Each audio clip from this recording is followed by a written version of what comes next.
Bon, donc déjà bonjour à tous et à toutes. Donc d'abord, je veux excuser le professeur Christian Hervé de son absence, qui a été retenu à l'hôpital Foch où nous travaillons pour une urgence. Moi, je m'appelle Henri Cortot-Stoclet et je suis l'adjoint du professeur Hervé à l'hôpital Foch et co-coordonne avec lui ce cycle de conférences et qui commence du coup sa troisième édition pour cette année. Peut-être juste pour les personnes qui ne connaissent pas forcément le cycle, ce cycle il s'inscrit dans un pôle universitaire, le pôle Une seule santé et santé globale, qui a été créé en 2002 sous l'impulsion du professeur Hervé et de l'ancien doyen Djali Hanan et évidemment ensuite soutenu par le doyen actuel, le professeur Loïc Josserand.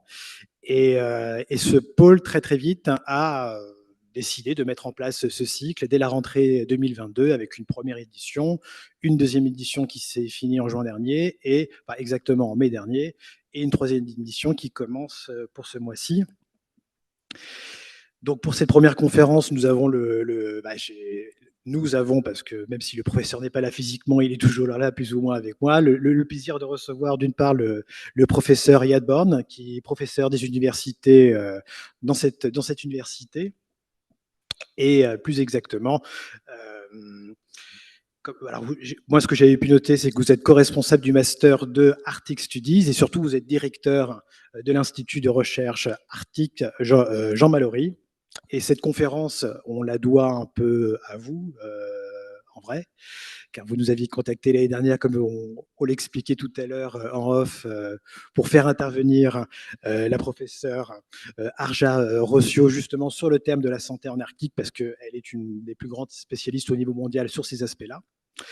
L'agenda a fait que nous avons planifié cette conférence ce mois-ci, là, pour cette troisième édition. Donc vraiment, un grand merci. Et ce que je pense que ce serait plus simple, si vous êtes d'accord, que vous fassiez l'introduction, que vous présentiez justement la professeure Arja Rautio et la pertinence justement de sa présence, si ça vous va. Oui, rapidement. Oui, avec plaisir. Donc, pour préciser mon propre profil, donc je suis professeur de littérature anglaise et je travaille sur la littérature de voyage et les représentations de l'Arctique donc dans cette littérature. Et nous nous sommes rencontrés avec le professeur Rautio dans le cadre de l'Université de l'Arctique, qui est le plus grand réseau d'établissements de l'enseignement supérieur avec un intérêt pour l'Arctique, situé soit en Arctique ou ailleurs. Donc, notre université UVSQ est membre associé de ce réseau depuis une dizaine d'années. Et nous avons l'honneur tous les deux, avec Arja, d'être titulaire d'une chaire U-Arctique. Elle, au titre maintenant de l'émérite, il n'empêche, nous travaillons régulièrement ensemble. Donc, elle pour la santé arctique circumpolaire et moi pour les humanités arctiques. Et nous sommes tous les deux convaincus qu'il y a beaucoup de liens entre les deux. Donc, Arja est très, très active, effectivement, dans nombre de réseaux et plusieurs projets européens d'envergure dont elle parlera elle-même. Et elle vous expliquera beaucoup mieux que moi l'impact du changement climatique sur la santé en Arctique avec des nombreux problèmes.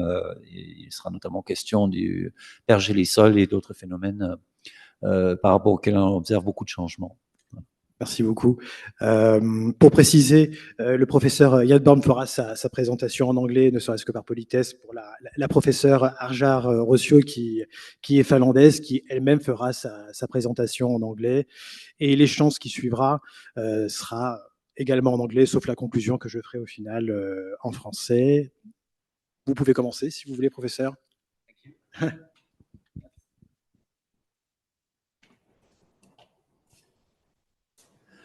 Okay, so we'll switch to English now. Thank you very much to our School of Health and Department of Public Health and the organizer of this wonderful conference cycle to invite both Professor Rautio and myself here. So just a few words of introduction about what I myself actually do. So I am a specialist of English literature to begin with, but interested in travel writing, representations of the Arctic, and the cultural history of the Arctic.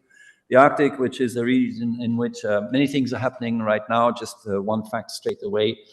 The impact of climate change in the Arctic is estimated to be, on average, more than 4 times as strong as elsewhere in the world. So you can imagine that this leads to a number of new situations. So We have the honor of having an Arctic Institute bearing the name of Jean Mallory at this university. Jean Mallory was at the origin of the creation of the Arctic Studies program in our university with myself and other colleagues. You can see him on the photo on the right-hand side here in his anorak, the Greenlandic clothes he was wearing during his famous expedition to the Thule region in northwest Greenland in 1950-51, as a result of which he also took a big interest in health issues because he decided to help the local population to work on their demographics, and he established a very interesting circular map noting the taboos that existed among the group of around 300 people as far as marriage is concerned and procreation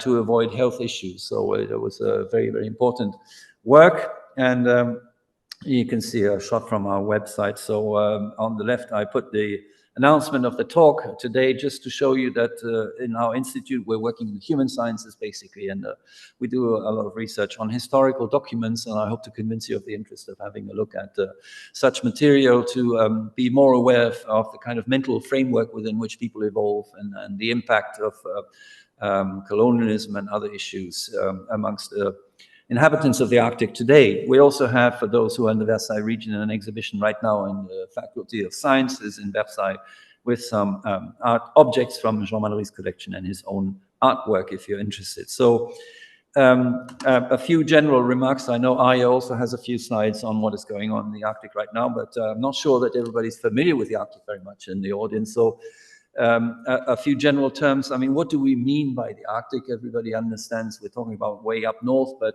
how far north is really Arctic? And how would you define it? So we have different definitions. There's no time today here to go into detail about that, but the most common one that people used to give was that the Arctic is basically the regions of the world in the north where the average annual temperature does not go beyond 10 degrees centigrade in the summer.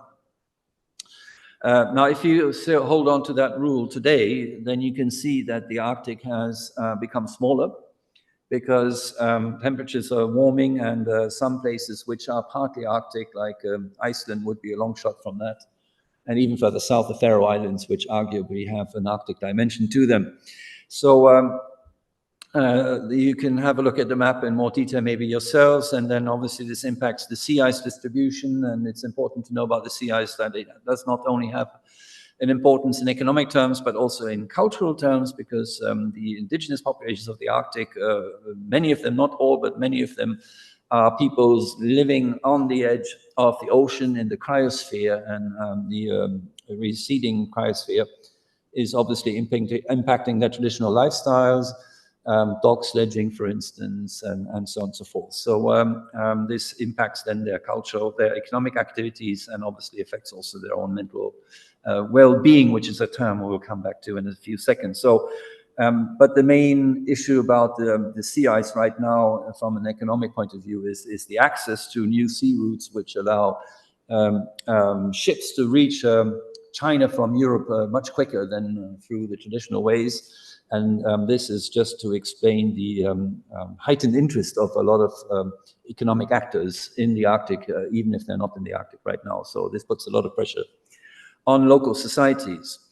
Okay, a few details still about what we understand by the Arctic in political terms. So there are 8 Arctic countries which are a member of the Arctic Council. The USA because of Alaska, Canada obviously, the Kingdom of Denmark because Greenland and the Faroe Islands have a kind of self-rule but are still part of the Kingdom of Denmark.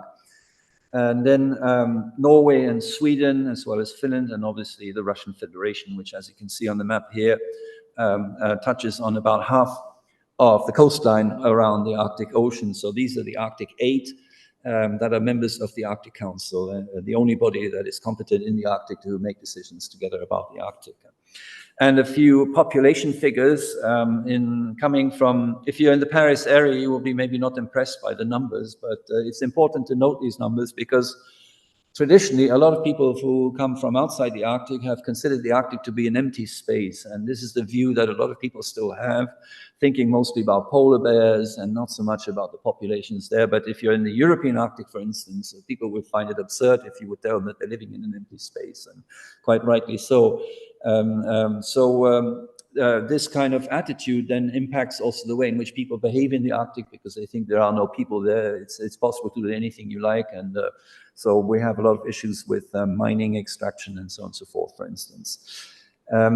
Okay, we're going to talk a little bit later on about Labrador, so I put a few maps here just so that you know which part we're talking about. I haven't got a pointer here, I think, do I? Or, I'm not sure you can see that. If I do that, no, I'd have to do it. Yeah. Well, anyway, the Labrador coast is to the northeast of Quebec. So if you situate Quebec in your minds, then you go to the northeast and you come to Labrador.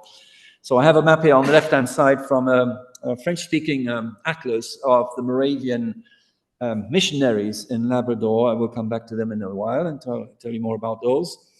And then two more current maps of population distribution inside Labrador. We're not talking about very large population figures, but we have largely Inuit. The main places being in the West Labrador City, and then Happy Valley Goose Bay, where also a lot of other people have settled. But on the coast, we have Inuit settlements and or villages, and two Innu villages, also the Innu being otherwise present on the St. Lawrence River, on the Côte Nord, as they say in French. So my starting point is an excerpt. I prepared this in a different context for a Francophone audience, so I have a few French quotes, but I think the audience can handle both. So we have a publication for the Moravian Brothers. Now, most of you probably don't know anything about the Moravian Brothers. This is a group of Protestants who were awakened, as they say themselves, in the early 18th century, in the 1720s, in the southeastern part of Germany, on the frontier with Poland and the Czech Republic, at the time Bohemia. And the original members of this Protestant church came from Moravia, which is now in the Czech Republic. They were Protestants and were not allowed to practice their Protestant faith in Bohemia and Moravia because it belonged to the Austrian Empire, and as part of the Counter-Reformation, Protestantism was severely pursued and punished. They were imprisoned and so on and so forth. So they decided to exile themselves, and meeting with an illustrious figure called the Count Nicholas von Zinzendorf, who welcomed them on his estate, but was then obliged to send them to other places because his estate was belonging to the religious jurisdiction of Bohemia. And so the Austrians protested vividly to the Saxon rulers, and he had to send them elsewhere. So the idea was to send some of them as missionaries into the world. So the Moravians, I don't have time to talk about this here today, but you need to know that they developed missionary stations across the whole world, in Australia and Africa, North America, but one of the earliest ones was indeed in Greenland from the 1730s onwards. And the Moravians were very well organized about setting up missionary stations, keeping a diary at the station, noting remarkable events, publishing, sending letters back to the home congregation in Germany. The letters were then read out to the congregation. And there was a journal also, which was published first in handwritten version, later on printed in German. We have an English version of that journal called Periodical Accounts. And very few people know that we also have a French language version of it, because there are Moravians in Swiss and the French-speaking part of Switzerland, notably, and they were also very much interested in and supporting, even financially, these activities, hence the interest of having a journal. Now, all this, all the archives and these journals provide a wealth of information about life in the Arctic, and if you're interested in historical issues of health, this is a really good source to look at, which is what I've done. And I've chosen here a quote from an issue in 1926. You have a comment from the editor. You have probably read the slide while I've been talking, but I chose it because it shows the attitude that people in Europe may have had, even if they're very well-meaning. I mean, you can discuss a lot the impact and even the dramatic impact of missionaries, Christian missionaries, on the spirituality and the life of people in the Arctic, but one important thing to note is that they did not practice coercive conversion. Right? So they wanted people to be ready themselves to become Moravians, but obviously once they accepted, they asked them to live with them on the station, at the station, and that changed their lifestyle and so on and so forth. But still, here is a comment from one of them in saying that this climate of the North must have a kind of negative influence on the morals and even on the hearts of the people who are living there. And this is obviously far away from what you actually experience up in the north, but it's important to be aware of the kind of projections that people from here in Europe have made on people in the Arctic and continue to do so, actually. Okay, let me come to the notion of Arctic well-being, because I think this brings us closer to the One Health subject of the conference cycle. So I'm not pronouncing the Inuit term for this, but it refers to possessing the traditional knowledge and being able to practice it still. So this is taken from a wonderful publication where a number of Inuit elders in Canada discussed together and then wrote articles about what they considered to be essential in their traditional knowledge. And I don't think we need to read out everything, but you have some really interesting comments here from our perspective. In Inuit culture, the application of principles is holistic, occurring through an integrated and mutually supporting system of beliefs, cultural practices, and principle-based social processes. Cultural practices, please, that is part of the feeling of well-being. And then later on in the text, all things are integrated and intertwined. All things are impacted by each other so that we can only exist successfully when we are in a respectful relationship with animals as well as rocks, land, plants, water systems, seasonal changes, etc. If I may put in an anecdote here, Jean-Marie told me a story several times. It really impressed him when he was in Greenland for the first time. He was walking on the shores with a person known as a shaman. And just for the heck of it, for the fun, he kicked a stone, you know, and the shaman told him, "What did you do?" And he said, "Well, I don't know, just kicked the stone." He said, "Well, the stone didn't do anything to you, did it? I mean, why did you bother it? You know, it's there for a good reason, so leave it there." So that was very impressive. And Jean-Marie, if you don't know, was a geomorphologist by training, and he had never thought about stones in this way beforehand. So this is, I think, a good example to illustrate how connected things are. And it is extremely important for decision makers to be aware of this fact. Everybody's always talking about holistic views in the Arctic, but when it comes to the implementation of solutions for people, this dimension is often forgotten about, especially the cultural side of it, I think. And indeed, they add here, knowledge of language, culture, traditional beliefs, and worldview are essential. So to live a good life, there has to be knowledge of language, culture, traditional beliefs, and worldview. So if you want people to feel well in the Arctic, you have to make sure that they can continue to live also the life that they are leading. There's a famous autobiography by one of the Canadian Inuit leaders, Sheila Cloutier, which is called in English, The Right to Be Cold. Right? She said, that's our culture, and you guys elsewhere in the world are stopping us from living that kind of experience. So the other point in that is obviously history, where you need to be aware of the long history of contacts between our indigenous societies in the Arctic and European and other nations. And the legacy of colonialism is very heavy and traumatic. So here's a quote from a paper written by people working in public health, observing that there is an urgent need to address persistent health disparities in Arctic indigenous communities, since they reflect the destructive legacy of colonialism, forced displacement, inadequate health systems, systemic racism, and infrastructure deficits, right? Just before we started the conference, we were talking about one particular dramatic case, an Atikamekw lady who was sent to hospital a long way away from home and who was actually dying there, experiencing a lot of pain and screaming, and the people in the hospital thought that she was the typical kind of indigenous person, just having had too many drugs, and they were not helping her, and they were even making fun of her. She was filming all this life on Facebook and streaming it back to her community. It caused a huge scandal, and several thousand people in Montreal went on the streets to demonstrate about this. So this is a kind of very telling example of what we call systemic racism in Canada, but you can find it elsewhere too in the Arctic, unfortunately. So to come back one more time to this notion of Inuit well-being, and I will tell you much more about that in a different kind of perspective. Here's a few quotes from a paper published in the International Journal of Circumpolar Health, which is one of the key references here, about Inuit youth health. So I'm not sure I will read out all this, but you see the beginning colonialism has impacted Inuit health physically, mentally, and structurally. Experiences of residential school have been linked to suicide ideation. Sedentarization had profound impacts on physical health. With this shift in lifestyle and arguably culture, came sustained long-term contacts with relatives and community members with little opportunity to step back. And then later on, they addressed the very, very serious issue of extremely high suicide rates in the Arctic and linking them to also the legacy of colonialism.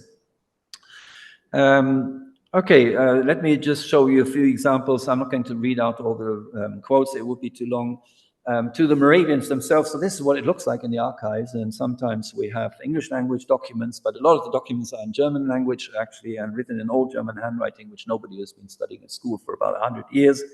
So they're very difficult to read, and it takes a lot of time to decipher them, and that's exactly what we're engaged in at the Mallory Institute, amongst other things.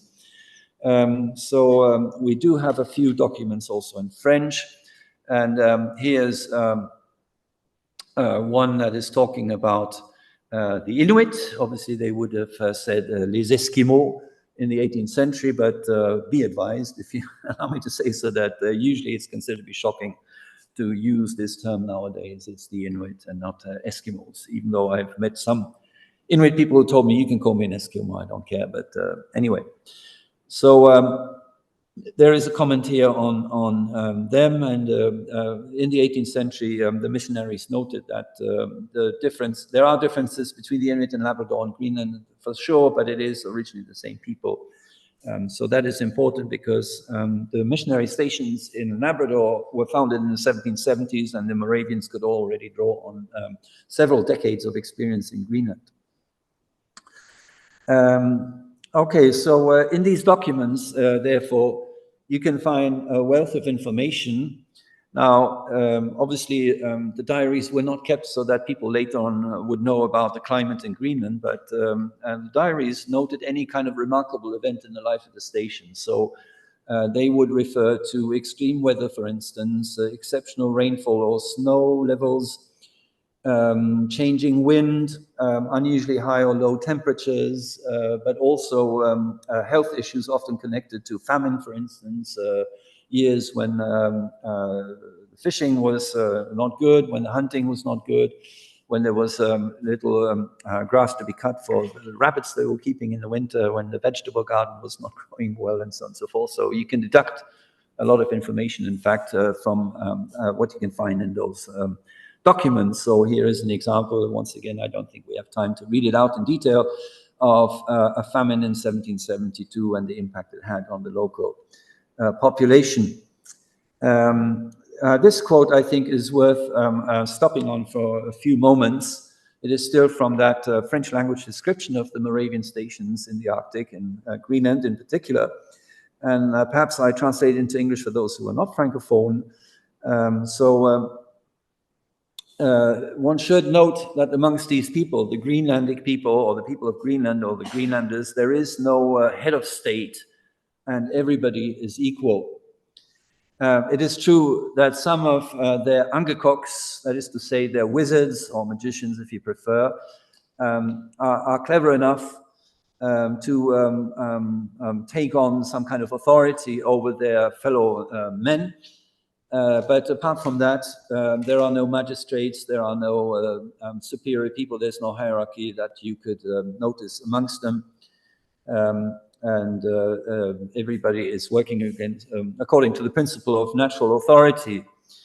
All the Eskimo, as soon as they become ill, will go, first of all, to see an Angekok or wizard to help them in a medical way, because these people pretend that they can heal people with all sorts of acts of wizardry. And so on and so forth it goes. So I just wanted to remind us of the dual function of the Angakok or the shaman in these societies as both a healer and a spiritual authority. So that is interesting, because that means it's unnatural for these people traditionally to disconnect the health aspect, the healing aspect in medical terms, from spirituality and the framework that they have. This is something obviously we have operated in our own societies, but for them that is definitely problematic.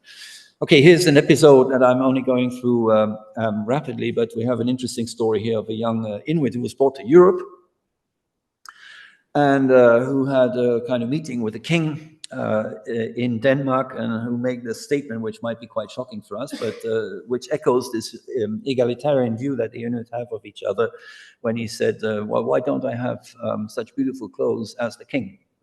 It didn't occur to him to be an absurd thing to say. So this is something worth remembering also, I think. Okay, now we come to Labrador in particular, and I need to talk a little bit about the historical sources that we have here. So we have all this wealth of documentation from the missionaries who were sent out there, and the reports they were sending back, but sometimes we also had inspections. So in this case here, for instance, we have somebody called Carlinda, who was sent to Labrador in 1864-65 to do an inspection, as it were.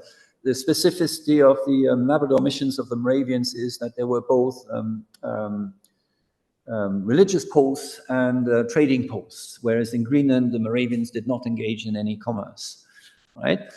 So the inspection was both for religious and economic reasons, but here you have a picture of the station as it looked like. But what I found particularly interesting when I found this diary, and it's not published until now, is that he started off with a kind of meta-discourse, we would say nowadays, reflecting on how difficult it is to report accurately on the Inuit of Labrador for a different number of reasons.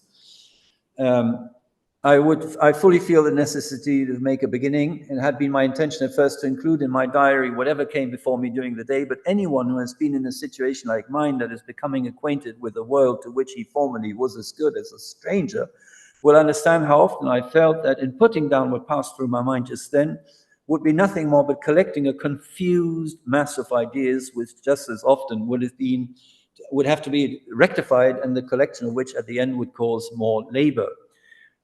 So to sum it up, basically, he is perfectly aware of the fact that the collecting of accurate information about the Inuit in Labrador is a very complex affair, because you have your own background, your own experience. He's talking like a professional ethnographer would talk nowadays, actually. And then, interesting enough, in the quote at some later stage, he talks about the difficulty of seizing correctly what is being said to him. Well, he didn't speak the language, he had to rely on translators. He said translators leave out stuff, interpret stuff, don't translate everything, and even so, even if what is brought across is correct, what do we know if we really seize the meaning? This is an interesting aspect. Jean-Marie, once again, to quote him, has told me an episode which is really interesting. When he was recording in the 1950s what people were telling him in Greenland on the tape, and then played it to people again, and they said, well, we didn't say that. And he said, what do you mean? Sorry, I just recorded you. And he said, yeah, maybe, but no, that's not the real thing. I don't know. We don't know how to say it. And so this difficulty of communicating between two radically different cultures is something one needs to think about, also in public health discussions. We know this also in the context of law courts, where people are being asked to speak in a different language, or in a language that is not usually the kind of language that they practice themselves, a more formal attitude or something. Anthropologists have been working on that and saying that there's a whole process of trying to make people feel comfortable enough or confident enough so that they will say what they actually experienced. And it's very easy to get the message wrong, or to be intimidating by asking too many questions, and so on and so forth. So here is a highly sensitive person, you would say, in the 1860s, eminently aware of this kind of difficulty. Then we have descriptions of trips across Labrador, and here, in this particular case, the Frère Bourquin is admiring Inuit capacity of living in the land and being able to travel across vast distances without any maps as we know them, all the technological gear that we have nowadays. So there is a kind of admiration in the way he's describing the Inuit here, which is important to note when you come later on to conflictual situations. And at one point he reached the station of Okak and is describing what a wonderful place it is, and so on and so forth. But now we have to come to this tragic event that is at the core of what I'm trying to present here. So like many places in the world, in Labrador, people experienced or fell victim to the Spanish influenza. at the end of the First World War, 1918, 1919. So in fact, what happened was that once a year, a ship that was operated by the Moravian Mission would come to the coast of Labrador and bring supplies to the different stations. And the influenza was imported through the ship called the Harmony, which people had always been looking forward to seeing. If you have only one supply ship a year, it's a big, big moment, obviously. And nobody would have ever thought that there's a problem with the ship arriving there. But it brought the influenza, and it had absolutely devastating impact. So there's a whole book which has been written here by a lady in Canada. We all expected to die. And you have the figures there, absolutely terrifying figures, so much so that, in fact, as a result of this tragedy, the stations were closed. They said, okay, you know, we can't clean this place enough up. We have to move the remaining population to other places. So Hebron in particular is now a kind of empty heritage site on the coast of Labrador. They've refurbished the Moravian church there because it's still in living memory that people lived there, but it's an empty kind of ghost town now as a result of that. And what is interesting to note from a human science perspective is there are a lot of stories about that people are still remember. And for Inuit people, obviously, the storytelling is very much part of the healing process. It's very important to remember things and to talk about them together and tell them to other people. So from a historian's point of view, what is interesting is that we have personal memories of people who maybe still remembered from their earliest childhood the actual places and what happened, or from their parents or grandparents. And then we have also the view of the Moravians who wrote about it.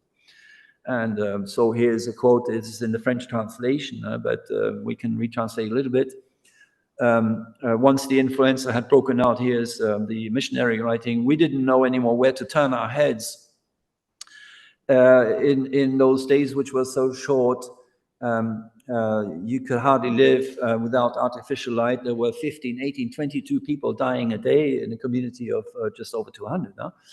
And we could hardly breathe the air. It was so infected. In the week of 14 to 22 November, more than 70 people died, young people, old people, big people, small people. What a horrible strain to have to deal with these corpses for whole days on end. A catastrophe of this kind is more terrifying in Labrador, more devastating in Labrador than in Europe, especially in the winter, because it's impossible to get any help. And I suppose I will touch on some aspects like that during the COVID-19 pandemic. Given the limited infrastructure of health services in some areas in the Arctic, some very drastic measures were taken as we were very afraid of outsiders bringing in the pandemic. So in Greenland, for instance, during some months, the chief medical officer of the country was the only person authorized to let people go in and out of Greenland because there was really serious concern. So that's the point of view of the Moravians. And then they are telling the story of a young girl who was living amongst corpses for several months and somehow survived. Some people would say miraculously. Well, she survived. And we have that story also from the other point of view. But here is another testimony by an Inuit called Joshua Obed, who remembered that story. And then this is perhaps more interesting to focus on a little bit. The most popular journal in Labrador called Them Days, which is a kind of local expression when you talk about the former times, and people in Labrador say them days, in those days. So the magazine is called Them Days. It's extremely popular in Labrador. Labrador has a population of several thousands, and this magazine is read by several thousand people. It's absolutely amazing, right? Now, of course, we have this autonomous area called Nunatsiavut on the Labrador coast, and they did an anniversary issue in 2015. And in that issue, they published a number of pieces which had already appeared in the journal beforehand, and some of those touch on the episode of the Spanish flu. So many, many years after the event, that's interesting how this is still alive in the collective memory of people, if you want. And they even organized in 2018 a kind of commemoration exhibition, in their own words, healing and commemoration traveling exhibition. So this I thought was interesting to note here in our context, that the storytelling is really part of the healing process, and things have to be told, but they're very difficult to say sometimes. So here are the texts that you find here. So they were originally published in older stories. And so we have the witnesses talking about what happened. Okay. I think we can leave it here right now and move on to Arja's presentation. Alors, je vais d'abord faire une brève jonction en français pour les personnes qui regardent.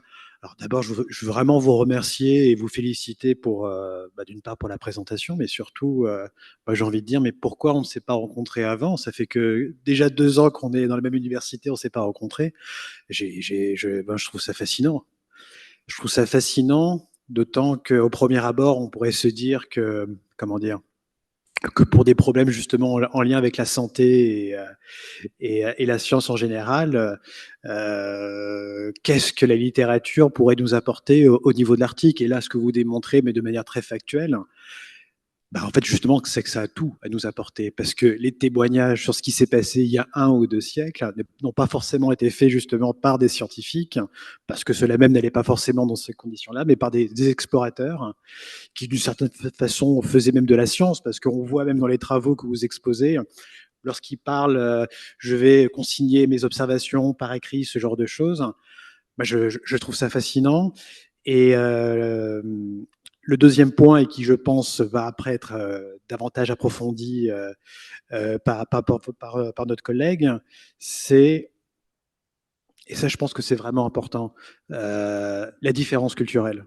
Et surtout, la nécessité de prendre en compte cette différence culturelle pour régler les problèmes actuels. Parce que, et c'est ce que je pense va aborder notre collègue, c'est que on a peut-être trop cette facilité, nous occidentaux, avec la représentation qu'on peut se faire du monde et de sa réalité, à penser que c'est uniquement avec nos cadres métaphysiques et tout ce qu'elle découle justement en termes d'épistémologie, de solutions pratiques, que seules ces solutions le feront, et que nous avons que faire de sociétés qui font encore appel à des chamans pour se guérir.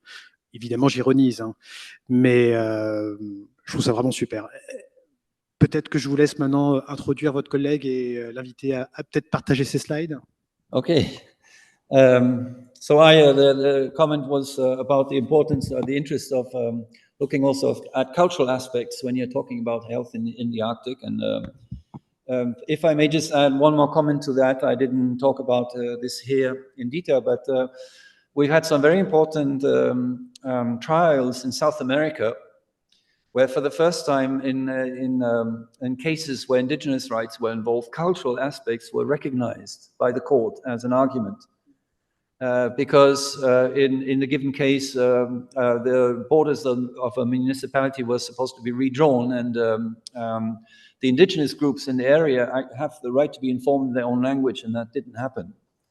And the provincial court turned down their appeal, but a higher court then drew on the International Declaration of Human Rights and Indigenous Rights, and said, well, when you're talking about the territory, as the Canadians say, indigenous territory, you cannot ignore the cultural aspects, because if you cannot continue to live in the way that you have lived, you are not living your identity, and therefore any kind of project that is infringing on the identity of these people is harmful. And that identity includes very much the fact to speak your own language and to practice the traditional life, and especially the food. For instance, in Alaska right now, we have a big crisis of salmon, like we do incidentally also in Norway and in the European Arctic, but the fact that you cannot continue to fish salmon as you used to do is experienced as a tragedy by a lot of people in the Arctic, in Alaska in particular. So the US government said we have to stop fishing so much salmon because it's not good, but even the indigenous population is not allowed to fish any salmon, on the argument being it's the same right for everyone, either it's yes or no. But you know, they said we're being stopped from living our own life. So Arja, the floor is now. So Arja Professor Arja Rautio is a very distinguished scholar from the University of Oulu, Faculty of Medicine, former Vice President of Research of a university, and Vice President of Research also of the University of the Arctic Network, where she was actually the first leader of our group of the Arctic chairs, and is now Arctic Emerita Chair for Arctic Health. So please, Arja, are you with us? Yeah, so thank you very much about the very nice introduction, and now I try to share my slides, and if I don't manage, I think that I have already sent it to you, Jan.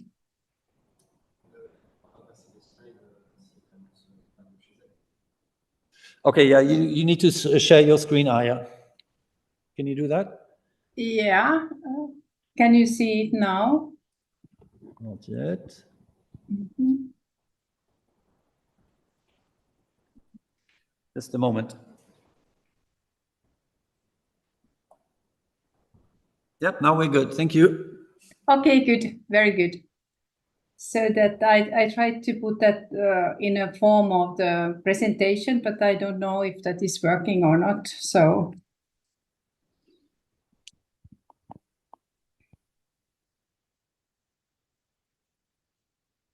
is that in a normal mode now, so that it is a presentation? Now it is, yes.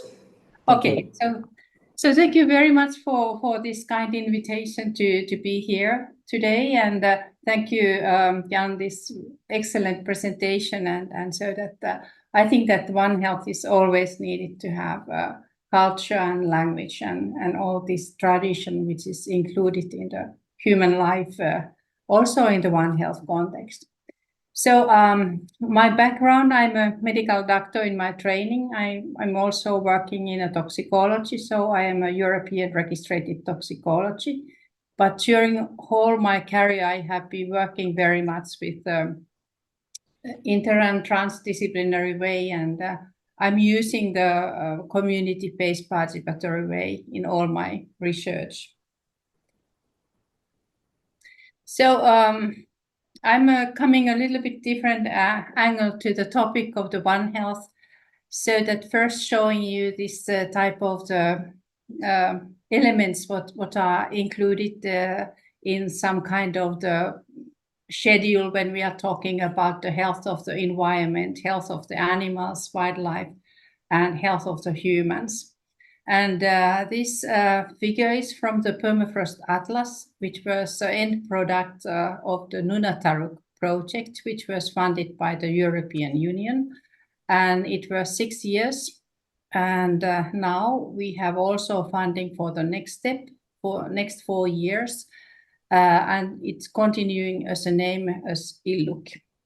And it's focusing on the permafrost pollution and health. And I think that this is this also includes in this Permafrost Atlas, and you can find it in a Nunataruk website.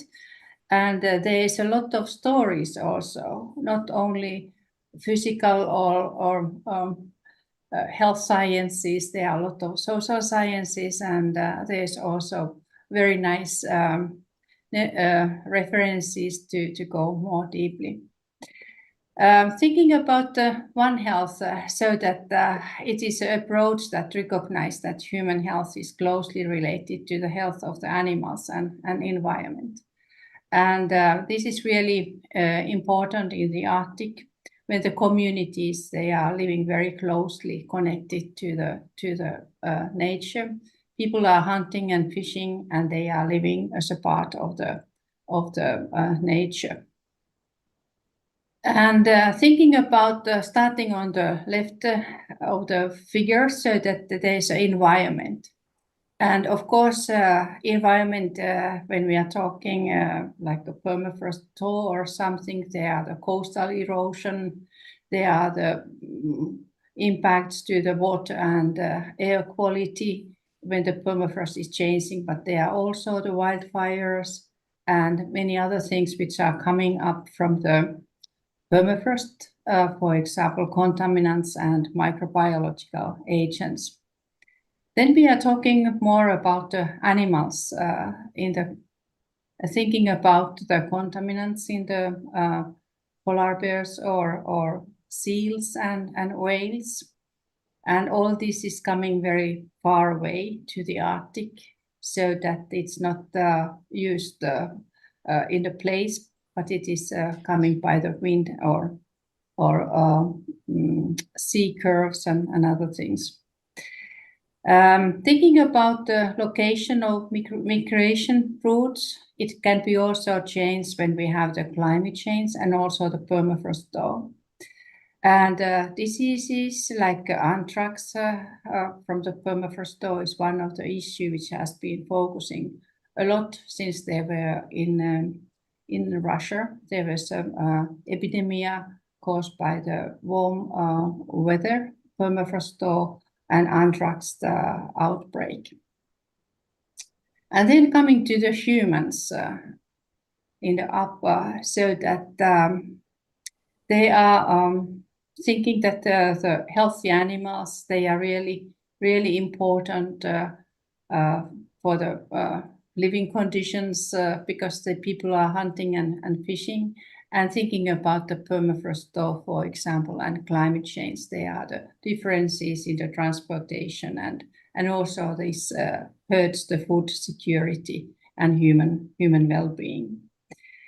And the important issues are the cultural landscape and the culture changes when the environment is changing, and also the animal species, and also the access to the places which are important and needed for the life of the indigenous people, especially. And thinking about the infrastructure issues to the permafrost thaw, like safe housing, water and sanitation facilities, and other things which are human-built structures, they are all hurt when we are talking about the climate change and permafrost thaw. And how many, where the permafrost exists and what is happening to it during the climate warming. It has been estimated that in the Arctic there's around 7.1 million people, which 1 million are indigenous. And from that 7.1 million, 5 million are living in a little bit more than 1,100 settlements on the permafrost. In this map on the left hand, 2017 is calculated this number of the people and also the number of the settlements. And the darkest color in this map, where the North Pole is in the middle, the darkest brown color shows the region which has the continuous permafrost. And then it's going lighter colors, discontinuous, isolated, and sporadic ones. And the yellow dots, they are showing the inland settlements, and the blue ones, coastal ones.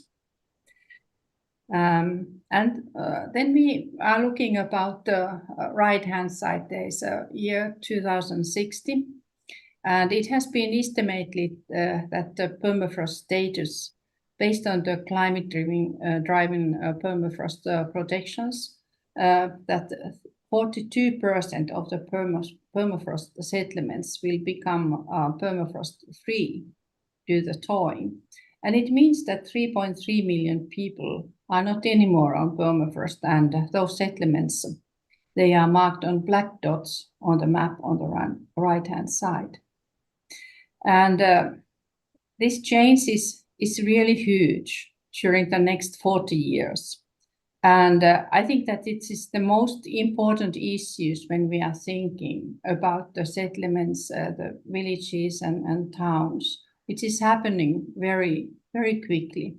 And all those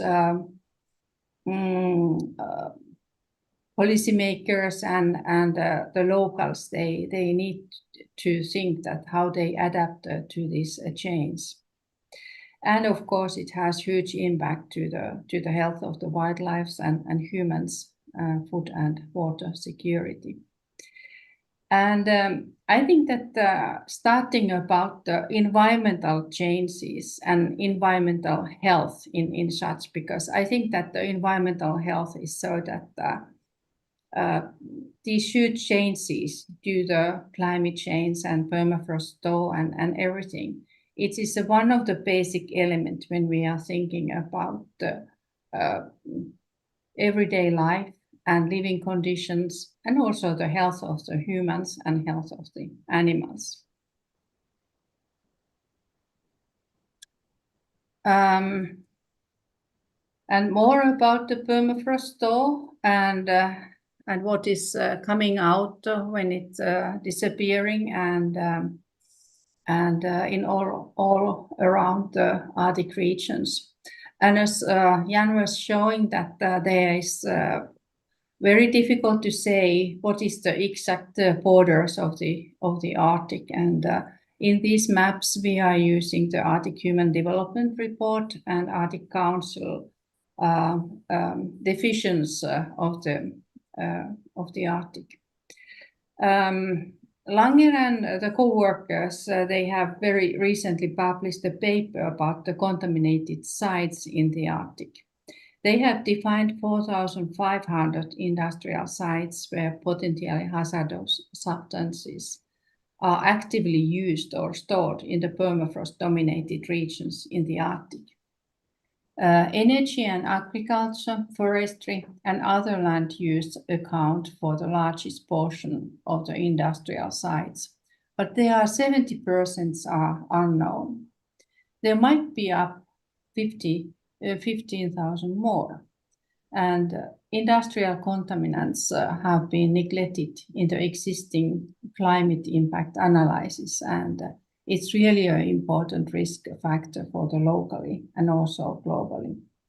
And the project Nunataruk, when it's now going on further to Illuk, there are research in the Mackenzie River Delta region, especially recognizing those places which are contaminated. The local people, indigenous people, they know what has been tried to have oil companies or whatever they have been trying to do and find, but they have left all these contaminated issues in their place, and they have not been cleaning.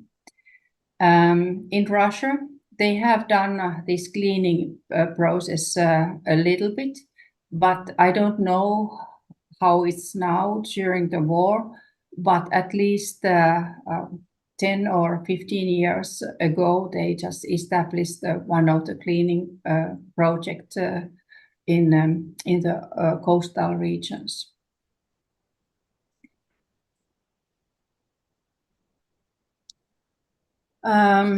Now as you noticed, I have been very much interested of the permafrost, because I think that at least in health people, or the people who are working with the communities and villages and towns, with the people, they have not so much recognized that it is important part of the health and well-being and the living conditions, and that's why I try to focus and keep the information or give the information about that.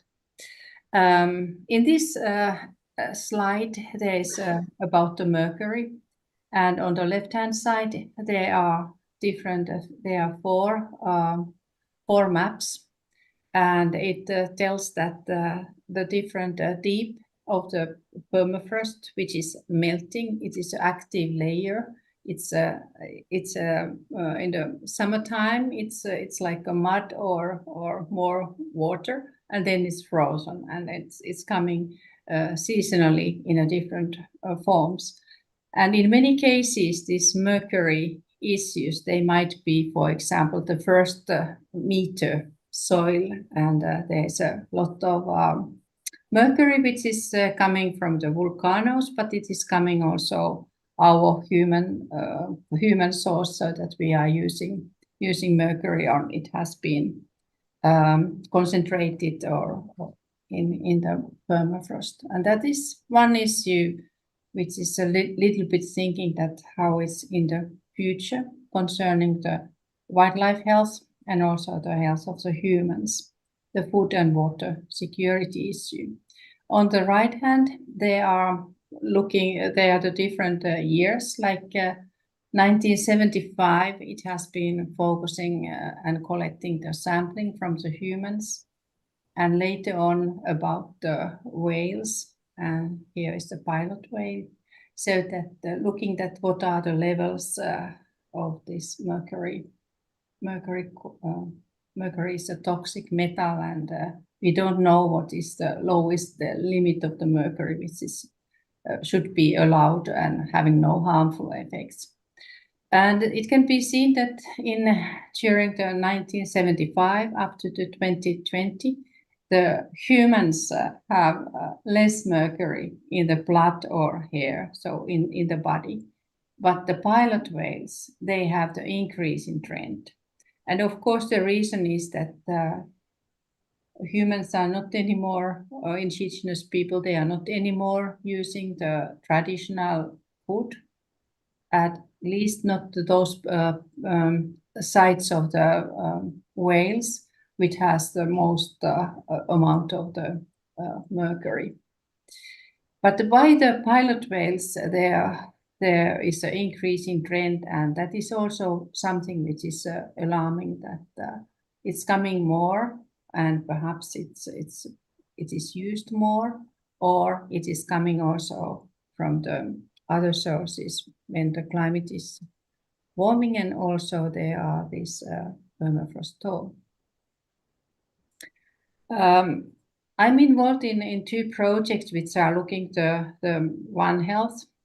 I was in a Nunataruk project, and now I'm continuing in Illuk. And the goal in Illuk is to provide the first holistic approach to permafrost thaw, pollution, and One Health, and well-being in the Arctic, and to deliver timely products on the threats from contaminant release, infrastructure failure, and ecosystem changes to stakeholders.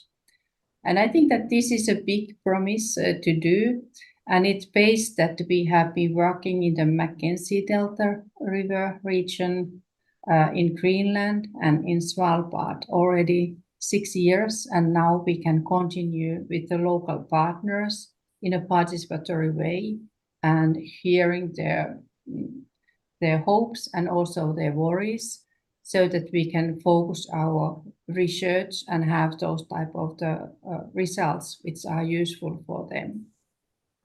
Another project which has the same type of the attitude, it is community-based project, and it also plan is to do that with the locals, indigenous people, and also the health practitioners. This project is focusing not on the permafrost, it's focusing more on the wildlife health and human health, but also the food and drinking water. And the pollution issues, they are like plastics and mercury are those which are among the interest, but they are also coming from the locals. And this is another type of the putting this One Health together: environmental health, animal health, and human health. And going forward with thinking these important issues which are happening in the Arctic at the moment, and I think that the infectious diseases and their risks, they will increase. And I want to introduce you very nice project, CLINF. It's a Nordic Center of Excellence project, climate change effects on the epidemiology of infectious diseases and the impacts of northern societies. And it was studied from Nuuk to Russian Arctic.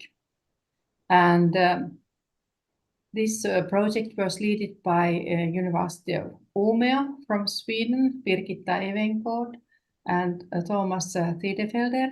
And they have done a huge work combining the temperature, precipitation, and also the different seasons, different months, and looking at how the incidence of the diseases and how the climate parameters how they are they associated with each other, and is there the same type of the changes in all this region which is now marked on the Norway, Sweden, Finland, and Russia. And they found that those infective agents or the diseases like borreliosis, tularemia, leptospirosis, Q fever, tick-borne encephalitis, pulmonary virus infections, and cryptosporiasis, they are climate-sensitive infections. And they found that the incidence or the amount of various infectious diseases, and many of these, they are zoonotic ones, they were dependent on the climate variables like temperature and precipitation. And in humans, there were associations, for example, borreliosis and leptospirosis with temperature, tick-borne encephalitis and pulmonary virus infection with the precipitation. And they have published a lot of papers, and they have also the database which they have been collecting, and they are willing to share that to the other researchers.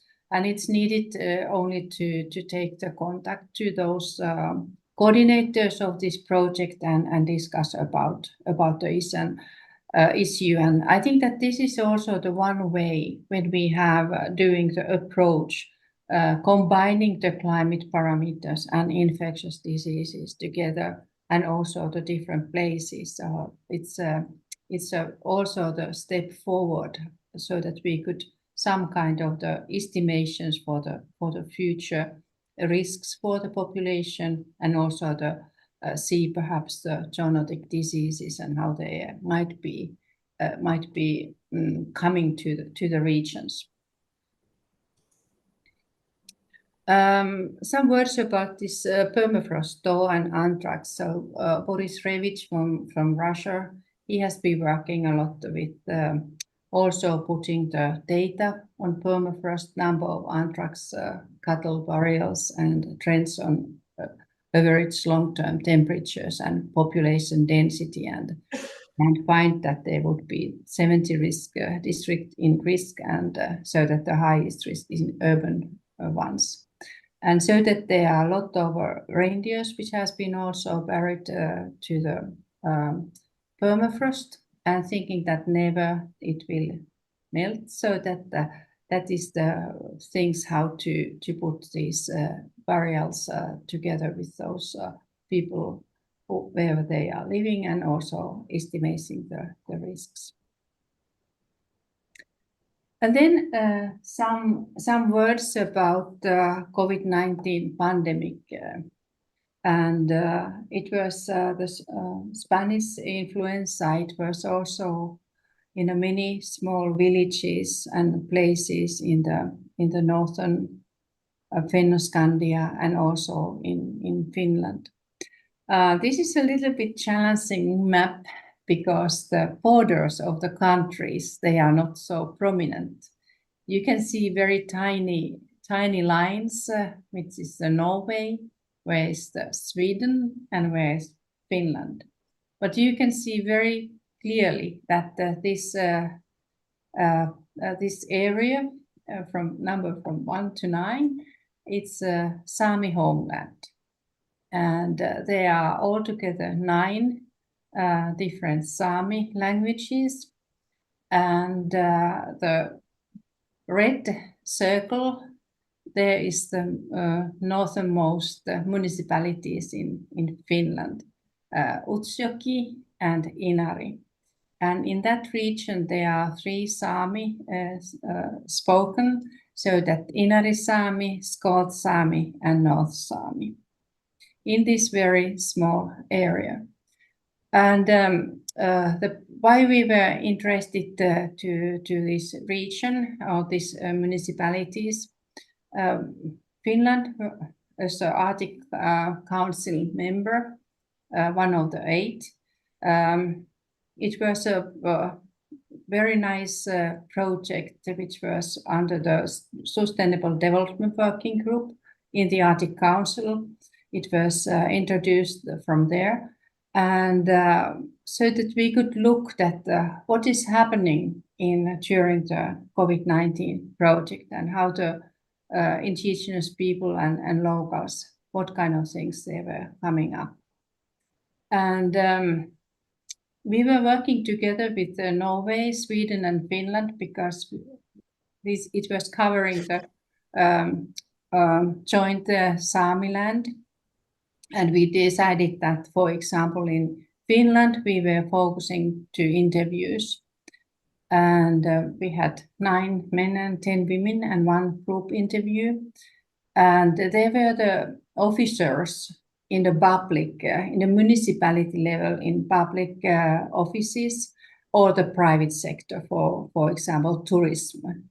So we have one tourist resort in Inari. This is called Saariselkä, and there's around 1 million tourists per year. So this was our approach, and this was our project in Finland. In all countries, we have the same questions. How has it been to follow public health instructions, recommendations, and restrictions? What has been your experience of the informing and communication processes? And what kind of issues related to Sami identity and culture need to be considered? And what needs to be considered for the future? And I just put very shortly about the results. I will show the references later so that you can go more deeply if you are interested, or just send me your information so I can send you the list of the references. There were 3 different phases, so that it was very intensive start, because the first case in the Finland, it was coming from Saariselkä. She was a Chinese woman, tourist visiting in Saariselkä, and it was the first case in Finland. And so that everything was needed to put very quickly on what to do, who to do, and what kind of connections, who make the orders, and what kind of restrictions it's needed. And very beginning, it was also coming up that we need to be online. And of course, that is easy when we have the online connections in northern part of Finland. But one of the important issues was coming up. It was, of course, the memory of the Spanish influenza, because from the many villages, they lost almost all people, so that they were that type of the things. But for example, in Inari, the church village, they were, I think that it was 1/3 of the people were dying during that years. Another issue was because Inari and Utsjoki, they are the border community to Norway. They have also the 2 places go to Russia, but there are 3 places to go to the Norway. But suddenly there were no access to Norway. And because that is the area where is the Sami homeland, they had the family members across the border. They have also the schools, and they were working in Norway. So that was a huge change in the life. And it was also huge issue when all these restrictions came, so that the tourists, no tourists, there were economical challenges for the locals, and also the risk that the public services, they were no anymore working because they were so much based on the tourism also. But they were coming also the issue that the earlier time when the border was closed. It was during the Second World War. And people felt that it was coming. It was that shadow was coming also in the life of the people. So this, what is this? This is like war. And if we are thinking that very soon after the COVID-19 pandemic, there come this war, the Russia started in Ukraine, and we have 1,400 kilometers to joint border. So I think that at the moment people have both the feel they how I would say that people are worried about the things, but they were also worried during the COVID time. People were lonely, they had loneliness, and they were worried. And of course, uncertainty, which was made by the COVID-19, so how everything is going, how long this is taking. And then going a little bit when the situation was going further and time was going on, it's an imprint of the COVID-19. In many interviews, it was saying that we are after this, we are stronger. We have learned a lot, and we have moved also to the remote work. And they find the good things also from the COVID-19. And also they have the preparedness and cooperation and also resources for the maintaining the normality. And important issues also so that it's needed to pay attention to the local needs. For example, these restrictions which were different in Norway and Finland, and also it was terrible because you cannot have this cultural component, language component, educational component, because they have one joint day in week school, so that it can be in Norway side or in Finnish side.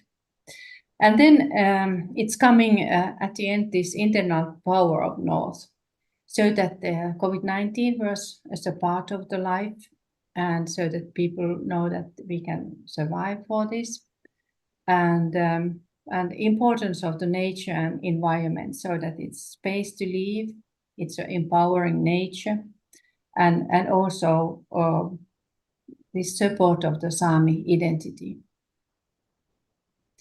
And there are successful new solutions like remote work. Here are those literature. The main researcher, Ulla Timlin, is a first author in many of our papers. And there is a special number in the International Journal of Circular Health concerning this COVID-19 pandemic project, which was led by Arctic Council. And there is also another Arctic yearbook, which has also special number or special focus on this COVID-19 pandemic. If I have some minutes left, I can tell about these results which we got from the fieldwork in Greenland. We interviewed 90 people during the 6 years in Nunatar project, and we were asking the very simple questions: how is the life here? How everything is going on? And we got the answers. We could put them in 5 categories. Many of them, they say that in Greenland, it's a good everyday life.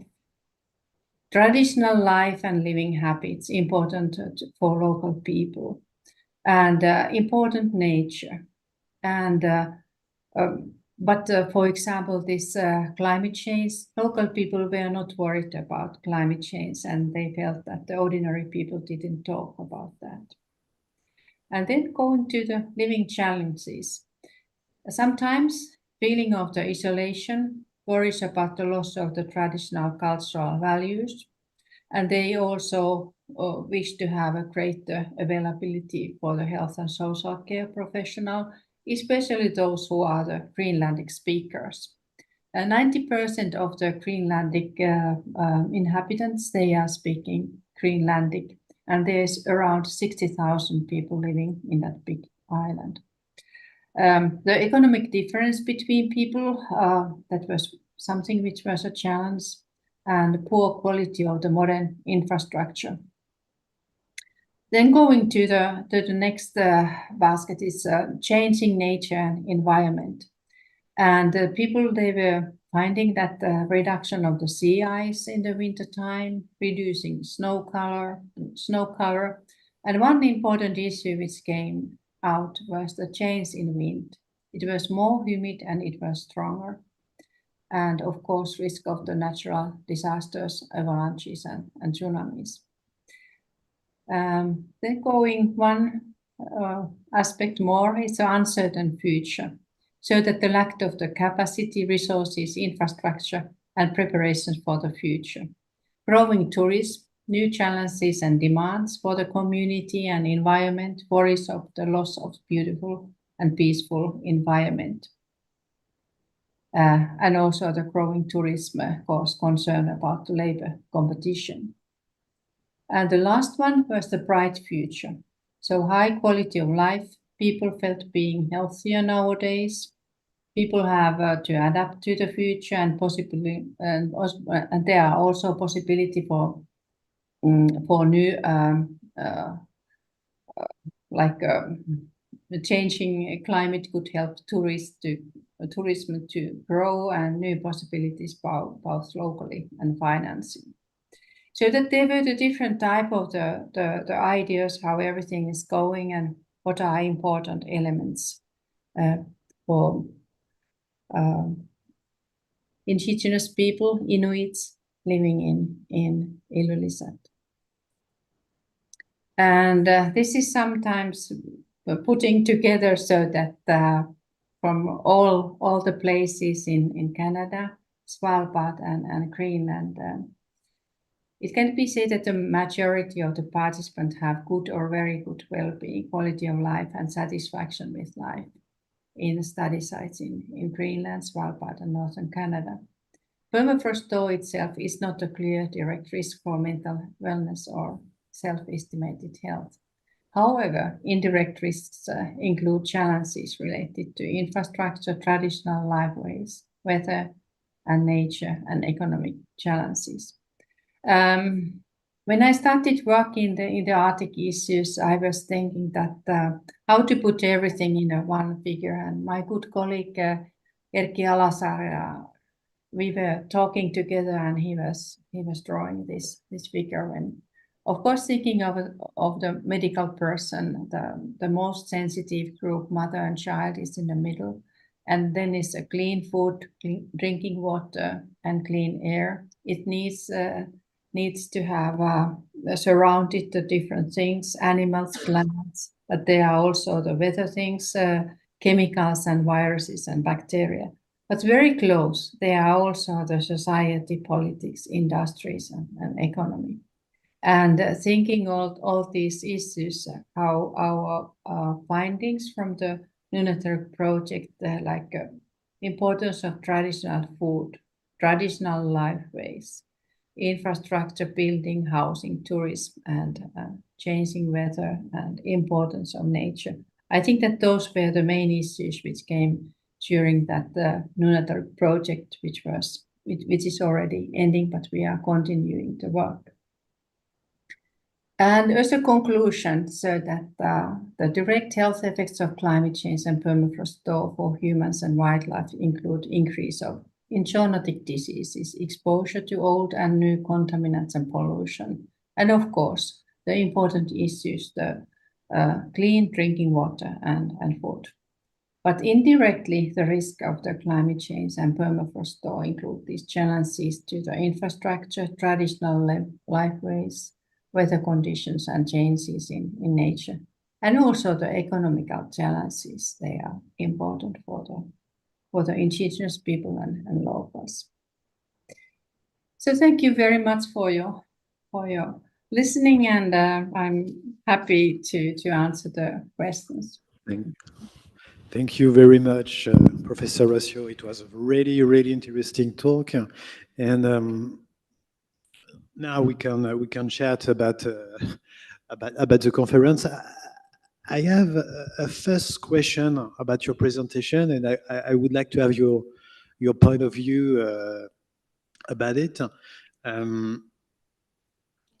If I understand what you said, and I saw a strong link with my work in bioethics, because I tried also in my work in bioethics to include the cultural dimension and social dimension on my work. And maybe it's a disruptive question, but I think it's interesting for you. I mean, in the end, what you said is that we need to include cultural dimension to resolve all this issue around health in Arctic. But for you, what is the line? And I ask the question because it's a question that I try to answer on my work.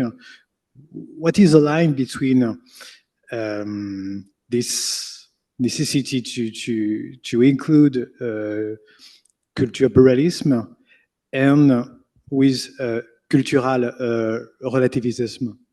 I mean, relativism. Relativism, yeah. So that I don't know if I get the right issue, but I think that the culture or somehow I'm a medical doctor in my training, but I think that if we lose the language, or when the environment is changing, so that and we don't have any words which we are pointing out to the different things. And for example, if we lose snow, we lose a huge amount of the language issue, and at that point we also lose something which is part of my own life and thinking, and I think that the culture issues and culture and language and historical point of things, they are really important, but we don't usually recognize those when we are talking about climate change and that type of things. If I understand your question correctly. Yeah, no, sure. No, it's perfect. But maybe you have. Maybe I can add sure. a comment or two. First of all, thank you very much, Arja, for sharing your really fascinating research results with us. And then about this idea of cultural relativism and the importance of culture. I think what you're driving at maybe is the risk of kind of creating reserves or having a kind of static view of culture. It is true that Sami people themselves will say Sami traditions evolve. And so we shouldn't come with a kind of only historical view of what culture is. And obviously decisions should be made in interaction and co-constructed. But I give you one extreme example. You touched on tourism development, which is really dramatic. I mean, it's a big economic factor, so you can understand that during COVID-19, a lot of people were concerned because suddenly the tourists didn't come, and the money was not coming in, and so on and so forth. But in some areas, we speak now, like we do in continental Europe, of over-tourism. In places where there are relatively few people living, a lot of people suddenly coming in. With dramatic effects. So, for instance, in Greenland last year in the summer, we had several cruise ships arriving on the same day in one town, like thousands of people for a municipality of several thousand people only, with the cooks of those ships rushing to the supermarket and buying anything green they can lay their hands on. So suddenly there was no fresh vegetable or fruit or anything, So that is an issue. But I give you another one more extreme in a different way. In Iceland, I have a colleague who's a historian in Iceland. He told me, we have a lot of workers now in tourism who come for some time, either one season or 1 or 2 years or just temporarily, and who cannot be bothered to learn Icelandic. They only speak English, right? And so we have had situations where an Icelandic old couple is going to a shop and they are not able to make themselves understood in their own language. You know, can you imagine in France going to a shop and somebody not speaking French back to you? I mean, it's shocking somewhere, isn't it? And if we're talking about well-being, this is definitely an aspect that counts. So people are kind of feeling concerned and kind of closed in because there's this mass of people coming and which stop you from continuing to live your usual environment, you know. So there's a big concern in the Arctic about that. But I agree with that. I not disagree in what you said in the end to say, but in the end, it's improve well-being. I think this is the point. I don't know if you know the work of the American philosopher of the last century, William James, you know, on the pragmatism and pluralist pragmatism. We say that in the end that what matters is the practical effect on reality. I mean, if you want to, if you are a choice between two possibilities, the best possibility is the possibility who have a consequence on practice. And I think this is a solution to make the distinction between the necessity of inclusion of cultural diversity and relativism. Is this concrete effect on well-being or survival, all these things, you know what I mean? If traditional medicine have an impact in the end on well-being of people, or maybe on survival of a society, maybe we have to keep this traditional medicine. You know what I mean? That's my answer, but I would like to have also your answer. That's why I asked the question. Maybe you have another question to the Professor Rautio, or perhaps we didn't talk so much about one important aspect of well-being, because which is that it doesn't only happen at individual level, does it? I mean, you interviewed a number of people, but they were in communities, and from what I've read, the sense of well-being is also very much existent at community level, and the importance of doing things together and talking together about things. So I have one very interesting example from an Innu community on the Labrador coast. They had a lot of problems with alcohol consumption in that village. So much so, especially amongst young people, that the whole village together decided to ban alcohol from the village. All of them together, zero alcohol in this village. And since then, apparently, things have been improving a lot. I mean, that's a very radical decision to take collectively, you know. It was not imposed from above. It was people together in the community who decided that. So I think this well-being at the community level, can you maybe reflect a little bit on that? Yeah, I think that is a really, really important point, thinking, for example, in Finland and these Sami regions, and so that we have crowded with the tourists and other things, so that I can tell that in Longyearbyen it's around 2,000 people living in Svalbard, and they are the different people group. They are no indigenous people, but they are the different. There's an invisible Asian group, around one third or 1/4 of the population, which is changing very quickly. So that I have been thinking that what is the characteristics of the future Arctic communities or Arctic region, when we in every place we have huge amount of the tourists coming, we have different services are doing the usually Asian people, and so that how this sense of the well-being or how the community and the people can work or being together anymore in a way that you have the connections. In Samiland, there are these connections over the borders because it's a one area, and I think that in that sense, I hope that this type of the issues, the connections, and the community well-being is also developing in a way that they are not the incomers, which are very quickly going away, so that there is some kind of the stability of the people. I think that is also one important thing when we are thinking about the sense of the well-being or community well-being. If you, at least I have been thinking in that way. Or what do you think, Jan? Yeah. And why do you talk about well-being and not happiness? Why do you say that well-being and not happiness?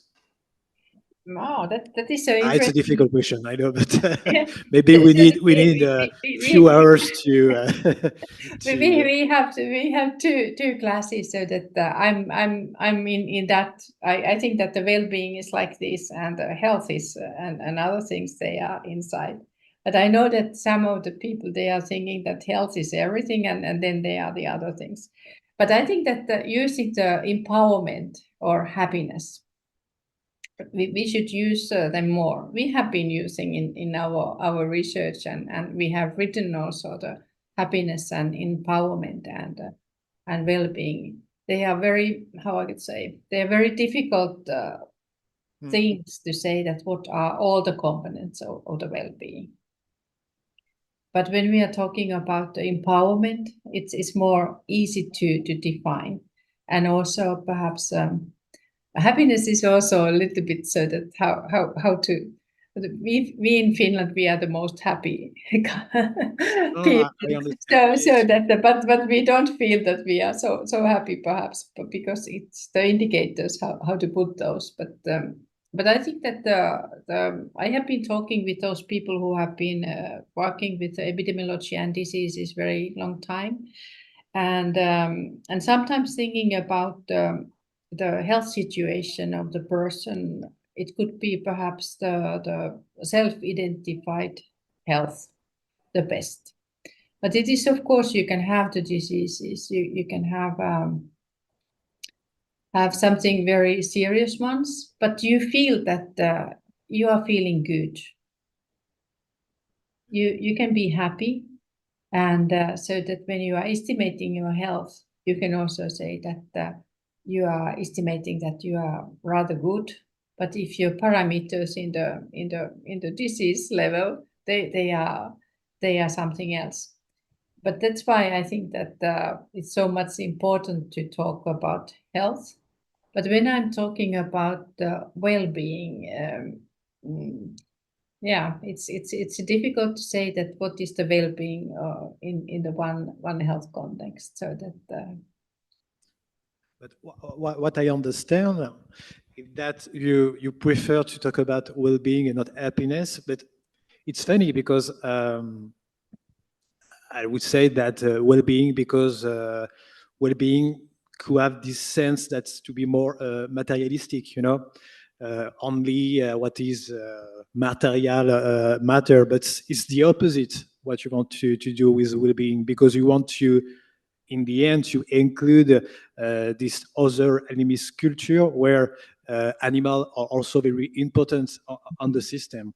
And yeah, that's very interesting. And okay, I have to write something about it. Yeah, it's really interesting. Thank you. Maybe happiness refers more to an idea we have in Western cultures, like the pursuit of happiness that is inscribed in the American Constitution, you know.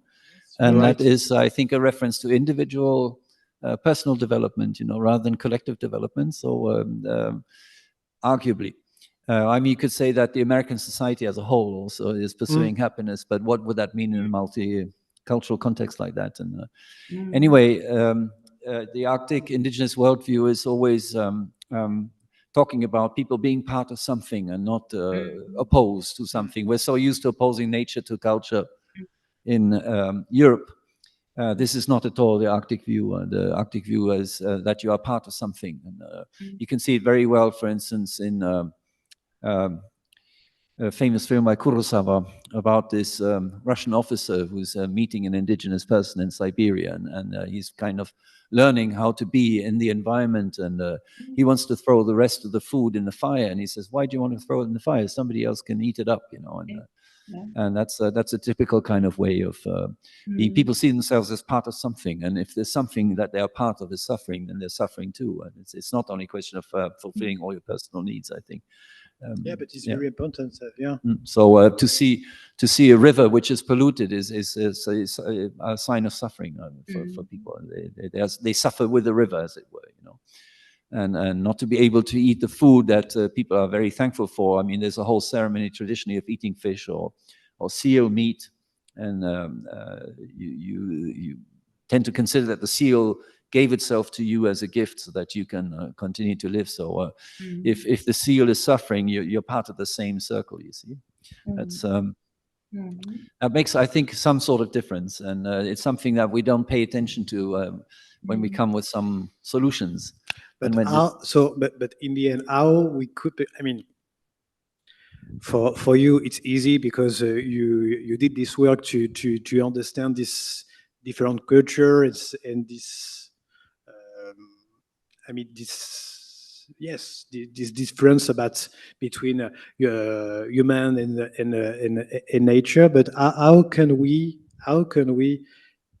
teach this vision to students? I mean, like in medicine in France, in Europe. How can we open this mind about what you said? Because when I see this new generation, it's a generation full of conviction.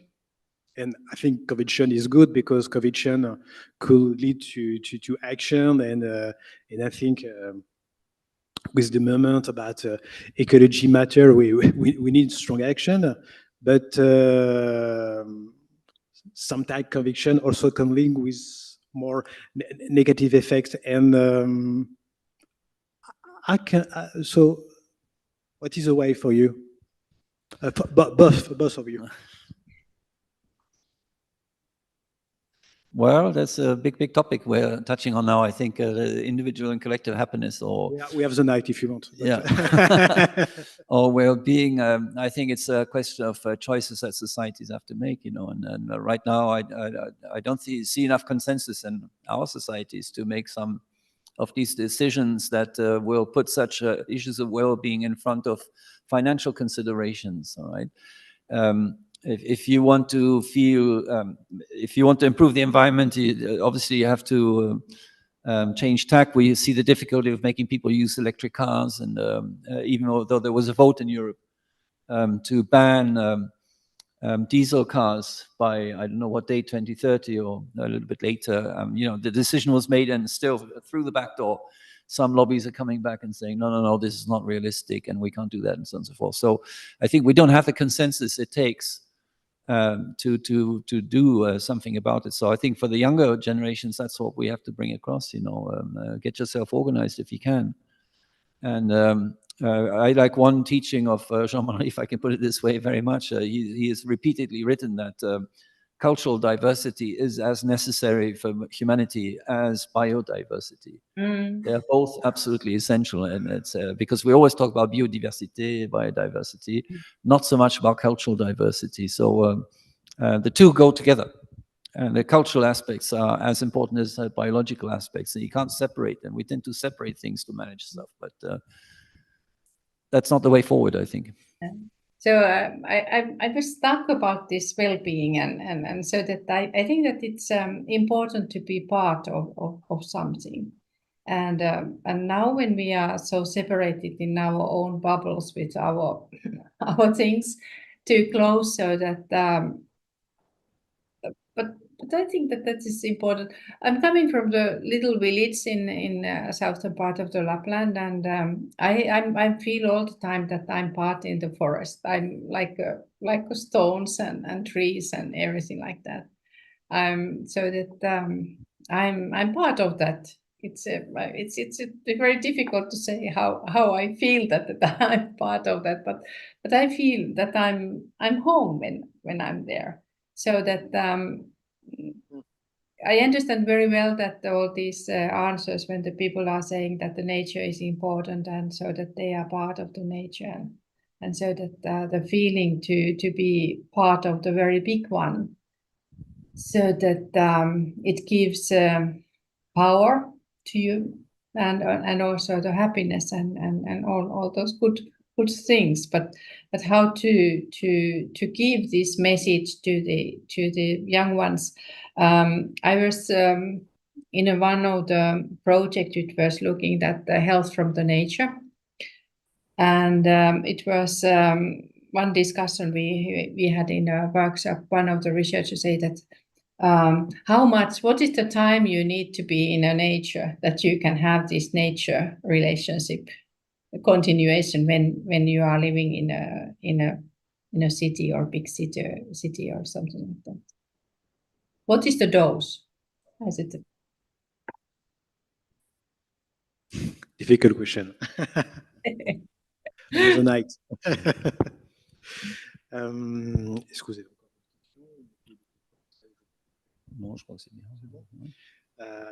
So I will conclude in French. Sorry. So first of all, I would like to thank you again for your time and your very, very important expertise on the field, and I hope we can share after some some papers about your works. I will be really interesting. And bon, je vais commencer à conclure. Bon, déjà, merci beaucoup, hein, vraiment. C'était vraiment excessivement intéressant. Je repars avec plein d'idées dans la tête, hein, par rapport à mon travail. Donc vraiment, merci pour ça. Moi, ce que je retiens, c'est pour ça que je vais le faire en français, et vraiment, ça rejoint ce que je fais actuellement. Et ça rejoint la remarque que je faisais en fait à la fin. Comment nous, Européens, occidentaux, avec ce prisme où on a fait justement cette qui est une base pour nous, où nous avons séparé l'humain de la nature, et même après nous avons séparé la nature du surnaturel. Comment, dans des régions comme celle-ci, où cette frontière, en fait, non, ces frontières n'existent pas, comment on arrive à communiquer, et pas communiquer simplement pour la beauté de la communication, parce qu'on fait face à des problèmes de responsabilité et à des problèmes aussi de santé, surtout écologique, majeurs. Et c'est là, finalement, je trouve, où on en revient justement sur la question finalement du pragmatisme et de la question justement du bien-être. Au bout du compte, en fait, ce qui est important, pourquoi il faut prendre en compte ces différences culturelles, non pas uniquement par la beauté du geste, mais parce qu'en fait, concrètement, en prenant en compte ces différences culturelles et toute cette diversité culturelle que l'on a en plus dans le Grand Nord, ça nous permettra probablement concrètement en fait, de mieux répondre en fait, aux enjeux qui sont actuels. Et s'il y a bien une chose que je retiens, moi, de cette conférence que vous nous avez donnée tous les deux, c'est vraiment ce message-là, et vraiment, je vous en remercie, parce que c'est fondamental. Et il y a un enjeu, à mon sens pédagogique, c'est comment on arrive à transmettre ce message-là aux étudiants en fait, actuels, en médecine,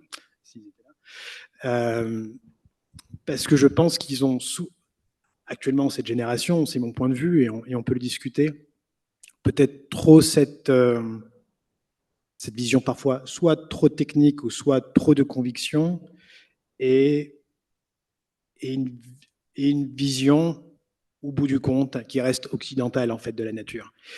Et on le voit sur la question de la chasse, on le voit sur la question de la pêche. Je ne parle pas de la pêche industrielle, etc. Je parle justement, par exemple, de la pratique de chasse ou de la pêche pour les peuples justement qui sont au nord, qui pour elles est plus une nécessité et qui rentre dans une tradition qu'une volonté de faire du profit. Bref, on pourrait encore y passer des heures et des heures, mais c'est encore une fois, on voit la nécessité des sciences humaines et sociales dans les sciences de la vie et de la santé. Et je pense que ce n'était pas le cas au 19e siècle, au 18e siècle, où justement la force de ces premiers biologistes et médecins et qu'ils avaient une véritable culture littéraire et en sciences humaines et sociales, en philosophie, en sciences politiques. Je pense que c'est ce qui manque en fait actuellement. C'est ce qui risque de continuer à manquer à nos étudiants. Et vraiment, je vous remercie d'avoir été là, et j'espère qu'on va continuer à travailler ensemble pour que ces belles paroles que je viens de dire se transforment en actes. Thank you again, dear Professor Rautio. Alors, pour tous les autres, je vous donne rendez-vous, enfin, nous vous donnons rendez-vous avec le professeur Hervé. Attendez que je retrouve le programme. Donc, le mois prochain, comme à chaque fois, le dernier mardi de chaque mois. Donc, cette fois-ci, ce sera le mardi 29 octobre 2024. La prochaine conférence portera sur l'antibiorésistance et biodiversité, qui est aussi un autre sujet, même s'il est assez éloigné d'une autre, mais qui, d'une certaine manière, aussi rejoint, où nous aurons le plaisir d'accueillir la professeure Marie-Cécile Poix, qui est professeure d'université à l'Université de Limoges, et le docteur Jean-Yves Madec, qui est directeur scientifique antibiorésistance de l'Agence nationale de sécurité sanitaire de l'alimentation, de l'environnement et du travail, qu'on appelle l'ANSES. Voilà, bon, merci encore et à très bientôt. Merci. Merci à vous. Thank you, Arja. Bye bye. Bye.